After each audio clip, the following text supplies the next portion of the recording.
আসসালামু আলাইকুম এভরিওয়ান, আশা করি সবাই ভালো আছেন। আমি অনেক ভালো আছি। ঈদের সেকেন্ড ডে সকাল সকাল শুরু হয় আমাদের বাসার পিচ্চিগুলাকে দেখে। ওরা ভাইয়ার অদিতির সাথে আসছিল ঈদে ঘুরতে। প্রতিবার ওদের ঈদের দিনই আসা হয়, কিন্তু ওই সময় আমি বাসায় ছিলাম না, যেহেতু আমিও বের হয়েছিলাম ঈদের দিন, তাই একটু এদিক ওদিক হয়ে গিয়েছিল আর কি। এনিওয়েজ তারপর ওরা নাস্তা করলো, আর এদিকে দীপু ওদেরকে সালামি দিচ্ছিল। যেহেতু অদিতি বড়, অদিতি সালামি বাকি দুইজন থেকে ডিফারেন্ট হয়, কিন্তু তাজওয়ার কখনোই অদিতিকে নিতে দিবে না, কারণ তাজওয়ার নাওয়াডেজ অনেক চালাক হয়ে গিয়েছে। তাজবিকে তাও মানানো যায়, বাট তাজওয়ারকে একদমই মানানো যায় না, আর ওর নোটও চিনে গিয়েছে। আর এদিকে তাজবি তো ওরটা পেয়েও খুশি, কিন্তু তাজওয়ার অদিতিরটা নিয়ে নিয়েছিল আর কি। এনিওয়েজ তারপর ওদেরকে বিদায় দিলাম। ওদেরকে বিদায় দিয়ে আমি খুব তাড়াহুড়া করে রেডি হয়ে নিয়েছি, কারণ আমাদের ছিল আনিকা আপুর শ্বশুরবাড়িতে দাওয়াত, আর আমি অনেকটা লেট করে ফেলেছিলাম ওই দিন। এনিওয়েজ তারপর আমরা তাড়াহুড়া করে চলে যাচ্ছি আনিকাপুর শ্বশুর বাড়ি। আর আনিকাপুর শ্বশুর বাড়িতে ওর সাথে দেখা করেই আমরা সরাসরি চলে গিয়েছি ছাদে, কারণ আমাদের ওই আউটফিটে একদমই পিকচার ক্লিক করা হয়নি, আর যেহেতু সানলাইট চলে যাবে পিকচার ভালো আসবে না, তাই আমরা তাড়াহুড়া করে ছাদে চলে গিয়েছিলাম, আর অনেকগুলা পিকচার ক্লিক করে নিয়েছি ওই দিন। সো তারপর আবার ওর বাসায় ব্যাক আসলাম, অ্যান্ড বাসায় এসে ওর পুরো ডেকোরেশনগুলো দেখছিলাম। মাশাল্লাহ, ও একা হাতে অনেক অনেক সুন্দর করে ডেকোর করেছিল প্রতিটা ডিটেল, অ্যান্ড প্রতিটা কর্নারই খুব সুন্দর করে সাজিয়ে রেখেছে। আমার বারবার ওগুলা ক্যাপচার করতে ভালোই লাগছিল আসলে। অ্যান্ড ঈদ মোবারকের খুব বড় একটা ব্যানার ছিল।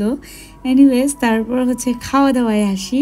ও ডেকোরেশন যেমন ইউনিক করেছে, অ্যান্ড খাওয়া দাওয়াও ইউনিক। সো ও অনেক ডিশেস এখানে করেছে একা হাতে। সবার ননদের মতো আমার ননদও তেমন বাপের বাড়ি আসলে কাজ করে না, বাট শ্বশুর বাড়িতে অনেক কাজ করে, অ্যান্ড ও অনেক খাবার রেডি করেছে। আমরা আসলে এক্সপেক্ট করিনি ওর কাছ থেকে, অ্যান্ড প্রতিটা খাবার মাশাআল্লাহ অনেক মজা ছিল। আর আমার ফেভারিট টমিয়াম স্যুপ ছিল এখানে, আর আমি এটা অনেক মজা করে খাচ্ছিলাম। অ্যান্ড আমি খুবই রিল্যাক্সে ফার্স্টে ঝাল খেয়েছি, দেন সুইটস ও ডেজার্টগুলো মাশাআল্লাহ অনেক মজা ছিল। আর বিস্কফ চিজ কেকটা আরও বেশি মজার ছিল। সো এখানে আমরা সবাই খাওয়া দাওয়া করছি, আর এখানে একটা মকটেল সামথিং ছিল, অ্যান্ড এটা অনেক মজার ছিল। সো সব কিছু খাওয়া দাওয়া করে আমরা অনেকক্ষণ ওখানে বসলাম, আড্ডা দিলাম, আর প্রায় অনেক সময় নিয়ে আমরা খেয়েছি। খুব মজা করে খেয়েছি আসলে, মন মতো যার যেমন ইচ্ছা সেমনই খেয়েছিল। তারপর আসলে সালামির পালা, ও আমাদেরকে সবাইকে সালামি দিয়েছে, বড় থেকে ছোট সবার। আর আমি বড় ভাবে হিসেবে অলওয়েজ ওর কাছ থেকে সালামি পাই, আমি একটু লাকি বেশি। এনিওয়েজ তারপর আমি আর ও রেডি হয়ে বের হয়ে যাচ্ছে। আমি তো রেডি ছিলাম, অ্যান্ড ও রেডি হয়ে আমার সাথে বের হচ্ছে, কারণ স্মৃতি পাগল বানিয়ে ফেলছে ওর বাসায় যাওয়ার জন্য। যেহেতু আনিকাপুর বাসা থেকে স্মৃতির বাসা খুবই কাছে, তাই আমরা একটা টোটো নিয়ে চলে গিয়েছিলাম, অটো। তারপর খাওয়া দাওয়া করলাম। আর এখানে এটা নেক্সট ডে ক্লিপ, যেখানে সবাই আমাদের বাসায় আসবে, আমার বাপের বাড়ির সবাই। And introducing our new princess Nimra, এটা কলিয়াপুর বেবি গার্ল।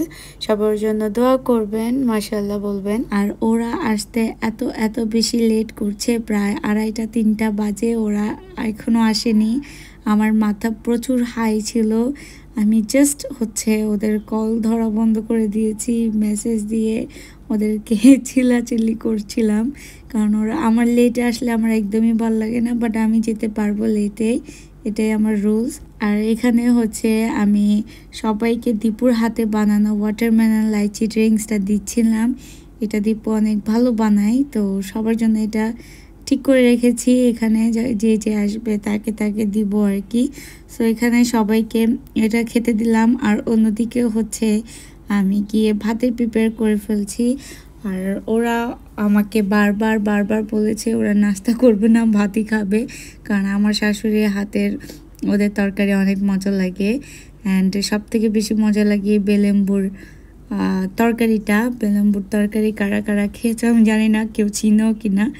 এনিওয়েজ তারপরে এই কেকটা আম্মু এনেছিল আর এসব হচ্ছে রেডি করেছে ওদের রেকমেন্ডেশন অনুযায়ী। ভর্তা, ডাল, ভাজা, মাছ ভাজা এগুলাই ছিল আর ওরাই এগুলাই খেয়েছে। ওরা যেরকম রিকোয়ার করেছে আমরা ওইভাবেই রেডি করেছি।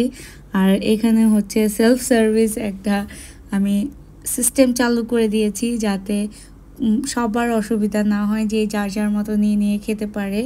আর হোস্টেরও একটু অসুবিধা হয়, বারবার টেবিল ক্লিন করতে হয়, বারবার বেচ চেঞ্জ করতে হয়। সো এখানে হচ্ছে যে যার যার মতো নিয়ে নিয়ে খাবে আর আমরা রিফিল করে দেব এরকম।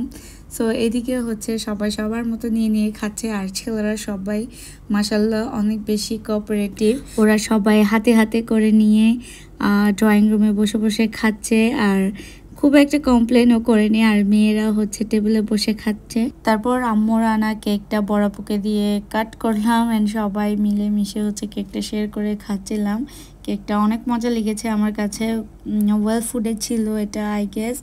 আর ওয়েল ফুডের কোয়ালিটি এখনও ভালোই আছে মোটামুটি। আমার তো অনেক বেশি ভালো লেগেছে। তারপর দীপু শ্বশুরবাড়ি সবার জন্য চা বানিয়ে নিয়ে আসছে আর আমি এদিকে রেডি টেডি হয়ে আম্মুদের সাথে আবার বের হয়ে যাচ্ছি। আমি আর দীপু যাব আম্মুদের সাথে, আর দীপু পরে আসছে। আমি ফার্স্টে আম্মুদের সাথে একসাথে বের হয়ে যাচ্ছি গাড়িতে করে। সো এখানে তাসবি আমার কোলে বসেছে অ্যান্ড আমরা এখানে ব্ল্যাক ব্ল্যাক ব্ল্যাক পরেছি তিনজন। Black black go to black. আর আম্মুদের সাথে বের হওয়া মানে আমার নানু বাড়ির ওইদিকে যাওয়া। সবার আগে গিয়েছিলাম আমার বড় খালার বাসায়, মানে কলিয়াপুদের বাসায়।